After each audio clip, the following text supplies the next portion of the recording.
KTN 오늘의 주요 뉴스입니다. 연방수사국 FBI는 8일 도널드 트럼프 전 대통령의 개인 별장인 플로리다주 마러라고 리조트를 압수수색했습니다. 투자이다인 워린 버핏 회장의 투자회사가 석유 대기업 옥시덴탈 페트롤리엄의 지분을 20% 넘게 매입한 것으로 나타났습니다. 인플레이션을 예상하는 기대 인플레이션이 한풀 꺾이면서 공격적 금리 인상을 해온 연준의 다음 달 기준 금리 결정에 어떤 영향을 줄지 이목이 집중되고 있습니다. 제클린 캐러스 신임 경찰서장이 둘루스 경찰서 역사상 최초의 여성 경찰서장으로 기록됐습니다. 캐러스 서장을 커피 위드 컵 행사장에서 만나봤습니다. 이상 오늘의 주요 소식 잠시 후 전해드립니다. 연방수사국 FBI는 8일 도널드 트럼프 전 대통령의 개인 별장인 플로리다주 마러라고 리조트를 압수수색했습니다. 백악관 기밀문서 불법 반출 혐의입니다. 전직 대통령에 대한 압수수색은 미국에서 매우 이례적인 것으로 특별히 11월 중간 선거를 불과 3개월가량 앞둔 시점에서 압수수색이 이루어진 것은 트럼프 전 대통령에 대한 본격적인 수사가 진행될 것이라는 관측입니다. FBI는 8일 오전부터 수시간에 걸쳐 마러라고 리조트 압수수색을 벌여 백악관 기밀문서 불법 반출 혐의와 관련된 문건들을 확보한 것으로 알려졌습니다. 압수수색을 하는 동안 트럼프 전 대통령은 마러라고가 아닌 뉴욕 트럼프타워 자택에 있었던 것으로 전해졌습니다. 트럼프 전 대통령은 8일 저녁 성명을 통해 FBI 요원들이 리조트 금고까지 열었다면서 검찰의 직권남용이고 사법체계를 무기로 활용하는 것이라고 주장했습니다. 또한 자신의 2024년 대선 출마를 간절하게 저지하고 싶은 급진 좌파 민주당원들의 공격이라고 비판의 목소리를 높였습니다.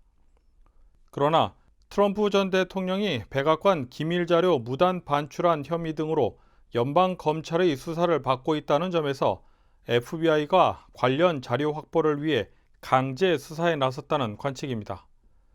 앞서 연방 하원특별위원회는 16 의사당 폭동 사건 등을 조사하는 과정에서 트럼프 전 대통령의 기록물 일부가 훼손되고 일부는 플로리다 마러라고 리조트로 반출된 사실을 확인했으며 반출 자료에는 국가 기밀로 표시된 문서도 있었던 것으로 전해졌습니다.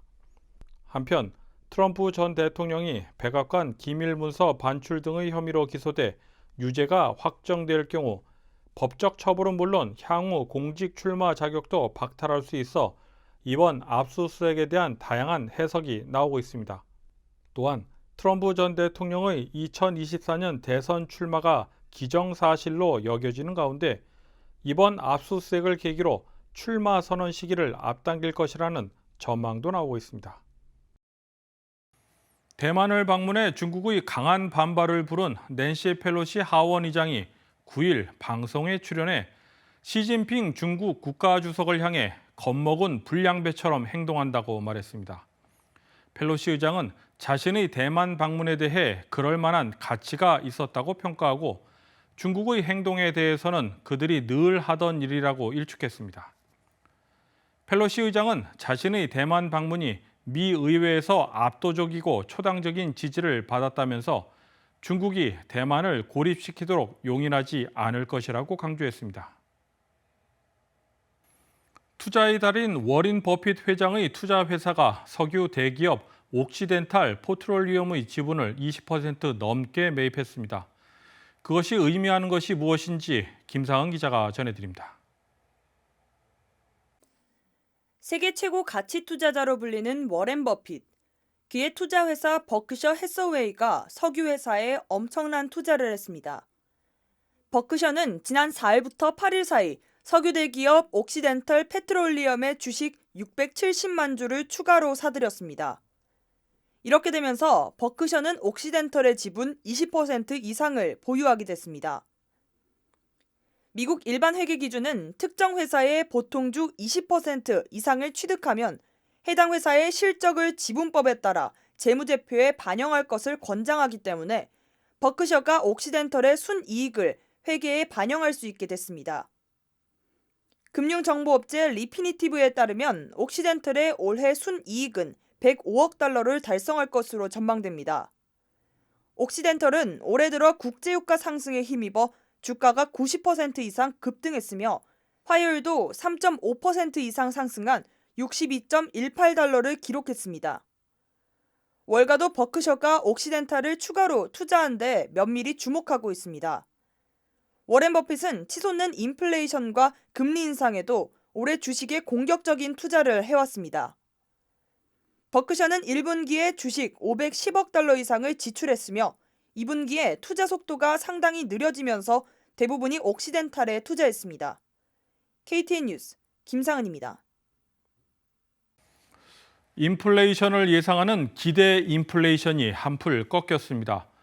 이렇게 되면서 공격적 금리 인상을 해온 연준의 다음 달 기준금리 결정에 어떤 영향을 줄지 이목이 집중되고 있습니다. 김상은 기자입니다. 뉴욕 연방준비은행에 따르면 향후 1년의 물가 상승률을 예상하는 기대 인플레이션율이 7월 조사에서 6.2%로 전달 6.8%였던 것과 비교하면 0.6%포인트나 내렸습니다. 향후 1년 기대 인플레이션은 4월 6.3%에서 5월 6.6%, 6월 6.8%로 두 달 연속 상승했다가 이번에 하락세로 돌아섰습니다.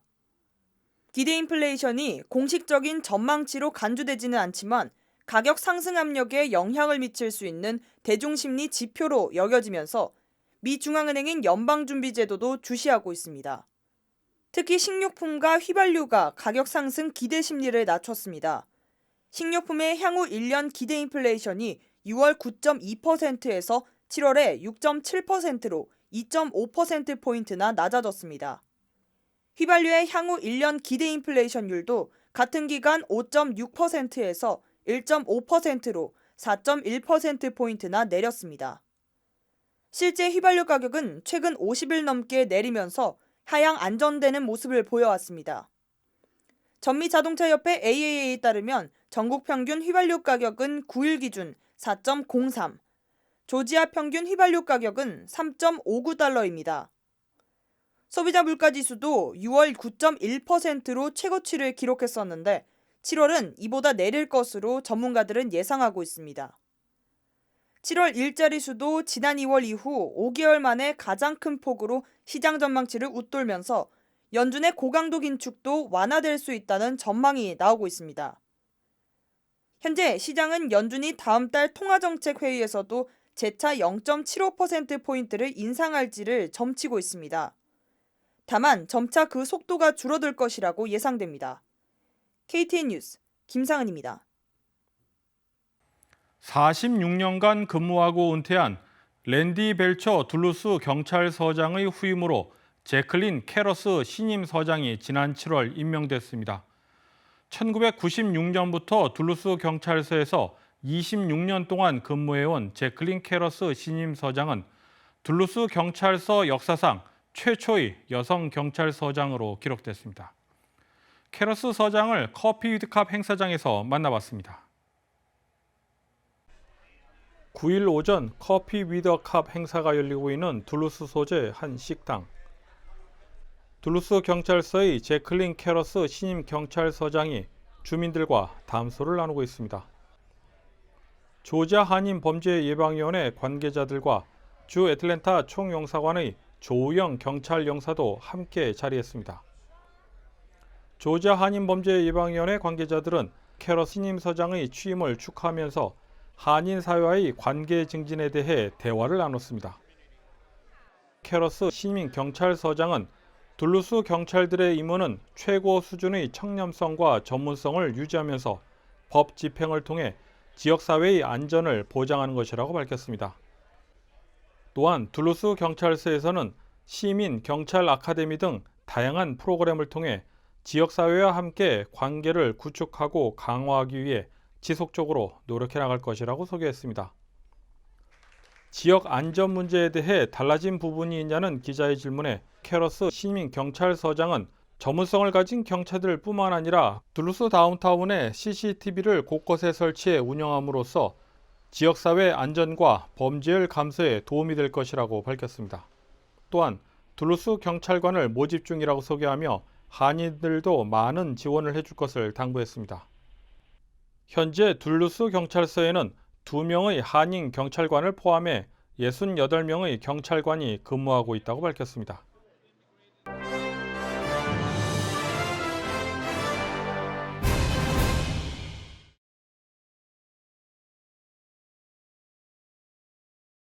독일에서 어린이가 원숭이 두창에 감염된 사례가 처음으로 확인됐습니다. 독일 로베르트 코흐 연구소는 9일 상황 보고서에서 어린이가 원숭이 두창에 감염된 사례가 처음으로 확인됐다고 밝혔습니다.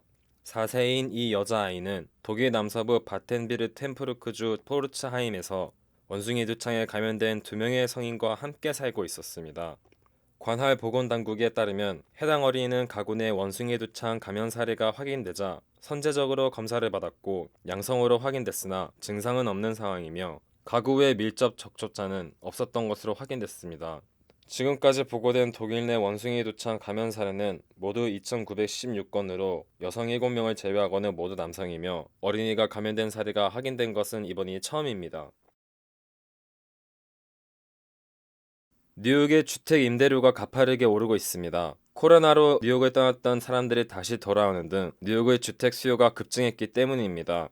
주택 웹사이트에 따르면 뉴욕 주택 임대료는 최근 급격하게 올라 올해 2개 분기 만에 평균 20.4%나 치솟았습니다. 2020년과 2021년에 뉴욕에 머물렀던 많은 사람들이 할인된 가격으로 임대 계약을 맺었지만 현재 많은 집주인들은 그 가격들을 다시 상승시키고 있습니다. 뉴욕의 주택 임대 조건은 엄격한 것으로 알려졌는데 월 임대료 40배의 소득과 좋은 신용 등급이 필요합니다. 또 지난 2년간의 세금 신고서와 현재 은행 잔고도 제출해야 합니다. 조안 코미니스라는 이름의 여성이 스타벅스를 상대로 뉴욕 맨하튼 연방법원에 소송을 제기했습니다. 스타벅스 제품명에 망고가 들어갔지만 음료 중 일부에 실제로는 망고가 들어가지 않았다는 주장입니다. 코미니스는 또한 제품명의 성분에 대한 묵시적 약속으로 어겨졌다는 점에서 스타벅스는 소비자 기만, 거짓 광고를 금지하는 뉴욕주 법을 어겼다는 입장입니다. 코미니스가 청구한 금액은 500만 달러 이상으로 알려졌습니다. 한편 스타벅스 대변인은 아직 소장을 접하지 못했다며 언급을 거부했습니다. 이상으로 KTN 뉴스를 모두 마칩니다. 시청해주신 여러분 고맙습니다.